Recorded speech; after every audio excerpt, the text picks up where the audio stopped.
রাসূল সাল্লাল্লাহু আলাইহি ওয়াসাল্লাম বলেন, পৃথিবীর মানুষ, তোমরা মানুষের দোষ ত্রুটি উদ্ঘাটন করো না, তোমরা মানুষের গোপন কথা কান লাগিয়ে শোনো না, তোমরা পরস্পরে দালালি করো না, তোমরা পরস্পরে শত্রুতা করো না, তোমরা পরস্পরের বিরোধিতা করো না, তোমরা সবাই ভাই ভাই হয়ে যাও।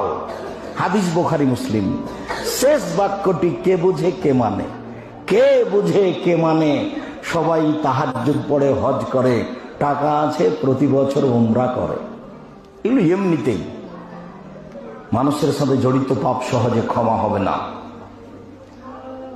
মহান আল্লাহ বলেন, ওয়ালা তাজাসসু, তোমরা মানুষের দোষ ত্রুটি উদ্ঘাটন করো না। রাসূল সাল্লাল্লাহু আলাইহি সাল্লাম বলেন, ওয়ালা তাহাসসু, তোমরা মানুষের গোপন কথা কান লাগিয়ে শোনো না। অন্য বর্ণনায় রাসূল সাল্লাল্লাহু আলাইহি সাল্লাম বলেন, কেউ যদি কারো গোপন কথা কান লাগিয়ে শোনে, তাহলে কিয়ামতের মাঠে তার কানে সীসাকে জাহান্নামের আগুনে গরম করে ঢেলে দেওয়া হবে।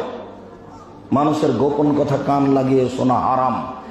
যার কারণে রাসূল সাল্লাল্লাহু আলাইহি সাল্লাম বলেছেন, শোনো পৃথিবীর মানুষ, শুনে রেখো, তোমরা তিনজন সফরে গেলে দুইজনে একসাথে কথা বলবা না।